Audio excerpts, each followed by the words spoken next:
bringing news that matters to you. You're watching the Bahamas Tonight Northern Edition. Welcome back. The Broadcasting Corporation of the Bahamas celebrating a major milestone here in the north. Tonight, Sabrina Brown tells us what the corporation is doing to mark this observance. Pinder's Point is one of the outlying settlements that make up the Southern District. The Broadcasting Corporation's Northern Service taking its radio programming to the area for 1 hour on Monday afternoon in celebration of 8:10 a.m.'s 43rd anniversary of service to the community. Announcer Cindy Russell hosting the live show at Harbor Light Restaurant. Residents say 8:10 a.m. was and still is a significant part of their lives. Over the years, we depended on radio for the news, community announcements, and we listened to church service. As you know, this is down here is a flooding soon.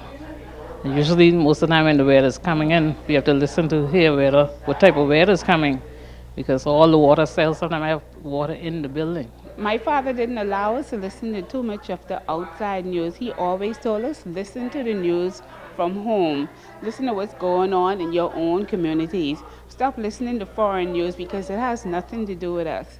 So over the years, we grew up, all through the night, we grew up with the gospel train. Like with weather and announcement, even if you have a death or something, we used to have to wait for the radio to catch it on the radio like that. They were happy that ZNS decided to take its radio broadcast to the people. I feel elated. I'm happy, yes. Yeah, because this is the first time we ever did an interview and a live spot like this. Just brings back memories from the good old days. I remember growing up with radio. We didn't have TV because we had to use the antenna out in the yard before cable Bahamas came along and supplied TV to the whole community. So we had to rely on radio. It's wonderful that you could bring come to me instead I have to go to you. So I enjoy that. Elizabeth Pinder-Pierre praised ZNS for the work it continues to do. You seem to be doing the right things. You're putting on the educational programs and the community pages. Sometimes we rely on the information from the community page and the educational program. The little children could learn. It helps with education. Sabrina Brown, ZNS Network News. Great story, Sabrina. Thank you. Well, the family of a young girl needs your help. She has been suffering from a rare condition her entire life, but family members have not given up and are struggling to secure medical care for her. But community support, they say, is essential. 14-year-old Deshania Stubbs was diagnosed with congenital severe left blunt's disease, or bowed legs as we know it. Her family has been doing everything in their power over the last 6 years to get her the surgery she desperately needs to live a normal life. Shriners Hospital in the States is willing to do her operation for us. And she's excited because I thank God for her, because she's given me the strength to continue, because I've been getting frustrated and stuff, and she told me it's up, and when God ready, He's going to do it. Darryl Stubbs has been back and forth seeking assistance for his daughter for years. Deshania's last surgery date was supposed to be January of 2014 in New Providence, but that never happened. It's a long road, and they want us to be into Tampa by the 11th, because they want to check her out, see her progress, how she look, how she's doing.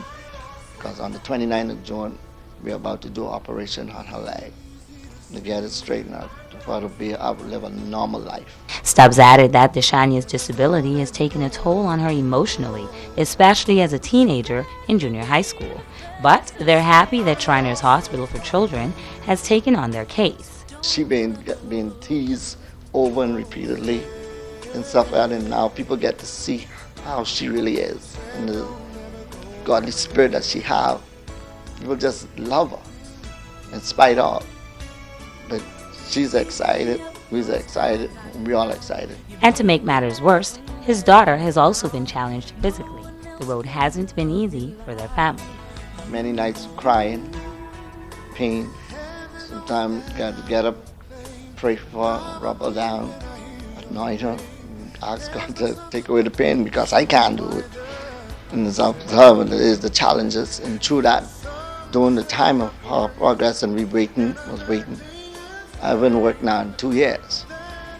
Because prior to that, waiting on her operation, my wife had to take her operation. The father is sending out an appeal to the public to assist in any way possible to relieve the family of their financial burden. They've been asked to find their way to Tampa for the surgery in June and to stay there while Deshania undergoes rehab until December. I can tell you right now, there's no money. We don't see the first dime at the end. You understand? And all we do is making preparation and going by faith with God right now. There's no money's there. For me and my daughter and my wife, and the grace of God, we're going to make it to the shrine and the temple. Trust Him. Kimberly Mullings, ZNS Network News. Now, if you would like to assist the Stubbs family, you can make a donation at Royal Bank. The account number 738-5545, or you can contact the family at telephone numbers 602-2452. Once again, you can make a donation at Royal Bank. That account number is 738-5545, or telephone number 602-2452. And now it is time to ask the doctor. Hi, and welcome to Ask the Doctor. Today I will review prediabetes and a few important numbers you should keep in mind. A fasting blood sugar level less than 100 is normal. If you have a fasting blood sugar level between 100 to 125, this is considered to be prediabetes. If it's 126 or higher on 2 separate blood tests, you have diabetes. Your doctor will then order a blood test called the A1C. This measures your average blood sugar level over 2 to 3 months. The advantage of this test is that you do not have to fast. A normal A1C is less than 5.7%. If your A1C is 5.7% to 6.4%, you have prediabetes, and if it's 6.5% or higher, you have diabetes. So during your next visit to your doctor, discuss if you need your A1C to be checked. Because if people who are pre-diabetic do not monitor their condition carefully by exercising, weight loss, and eating the right foods, they are at risk for developing type 2 diabetes later in life. I'm Dr. Monique Pratt, and this has been Ask the Doctor. Stay with us. Ricardo Lightbourne has a check on sports when we return.